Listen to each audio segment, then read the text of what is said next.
Today's is masala upma, vegetable upma video. The ingredients are in a pan. I've just heated a little oil, and before this I've kept all this ready.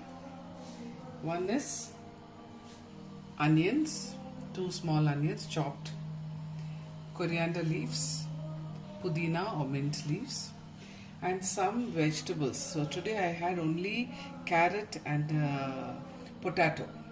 Ideally, if you have carrot, peas will be very nice. Beans will be very nice. You can put any vegetable that you want. So since it's carrot and potato, what I did is I put it in the microwave and I steamed it and kept. So it's faster cooking. Otherwise you will have to cook directly. So this is done. This is the for the frying. Now these ingredients are for the masala. So you have coconut, some garam masala, turmeric, pepper powder. Then you have ginger and garlic, green chilli, mustard, and soji. Of course, you need rava, medium rava you need. This for upma, it's always medium rava. So you have this, and then of course we need water. How much? So I've taken 2 cups of, this is the cup, 2 cups of soji today. If it is just for 2 of you, 1 cup should do. Okay, half this vegetable also should do. So let me show you first what I'm going to do.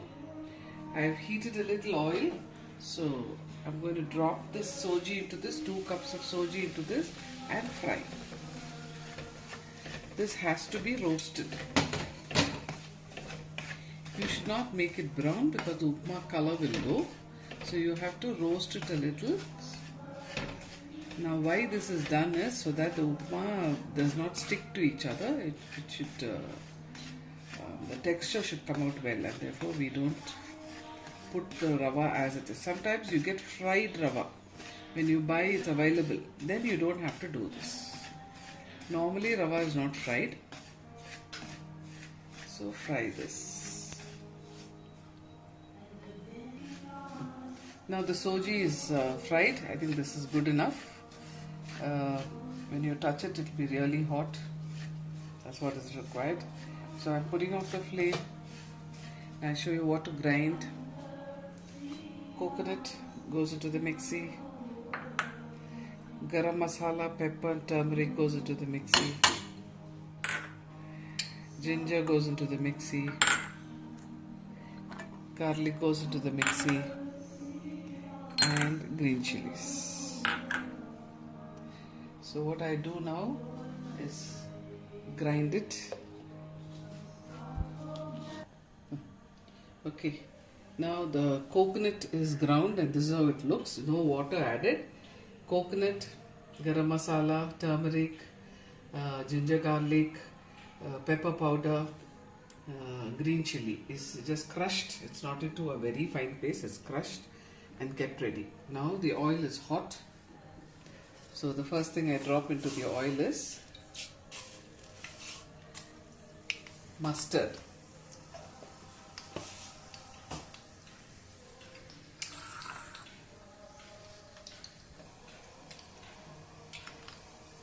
Now after mustard, when the mustard starts splurting, what you do is add onion.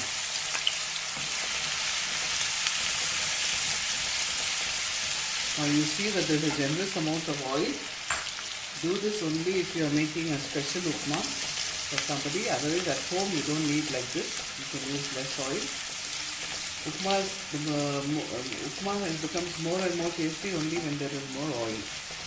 So I think I've added a little too much.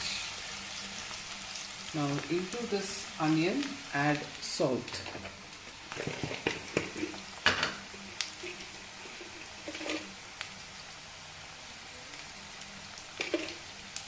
2 reasons.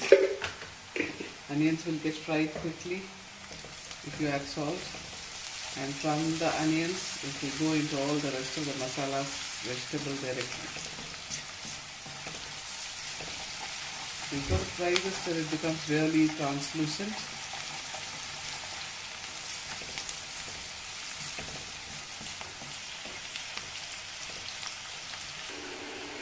Yeah.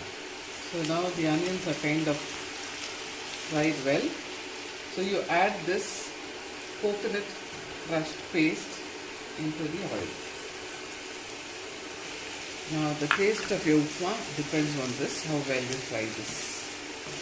If you don't fry it well, you'll have a very raw taste of the ginger and garlic. So it's important that you fry this well. And how do we know we fried it well? As we start frying it over time, you'll find the oil starts coming out of the masala. First the oil gets absorbed into the masala and then you'll start it separating.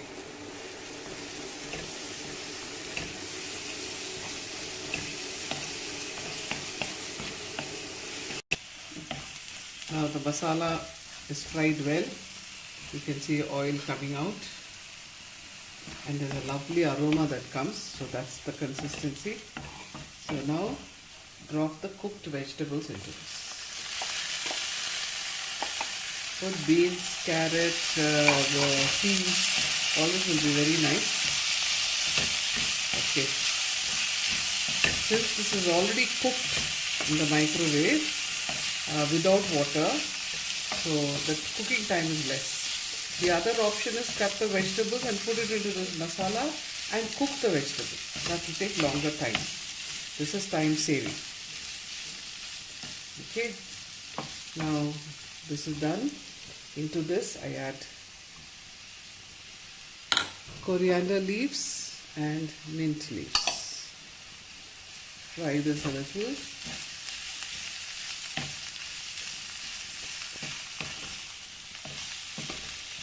You have an option of adding half ghee and half oil, which I should have done, I forgot. That tastes very good, but today since the oil is more, I'm not adding any more ghee into this. This recipe is Amma's recipe, her own creation, Amma's signature dish. So,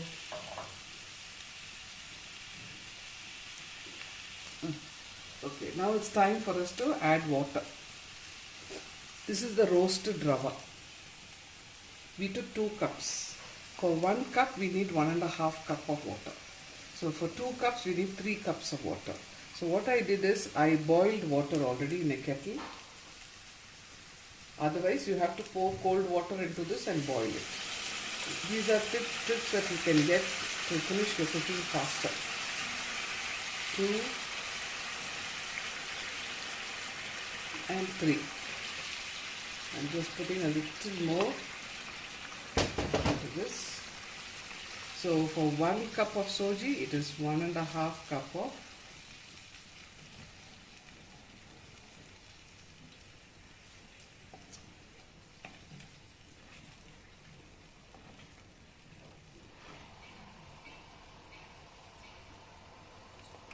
allow it to boil, and you can see it boiling now. This is when we have to drop the soji into this. So lower the flame and drop the fried soji. Please do not put soji without frying. You can roast the soji without oil. I used a little oil today, but you can just roast it without oil also. So give it a good mix.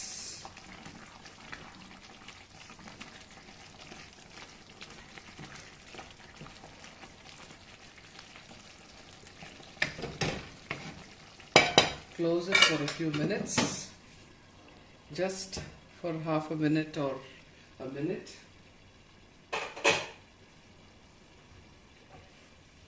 And you will notice that the upma is done.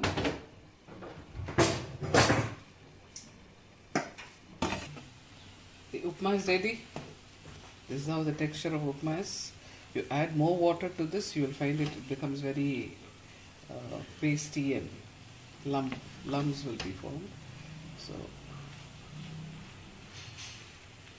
that's it. Your favorite upma is ready. Bye.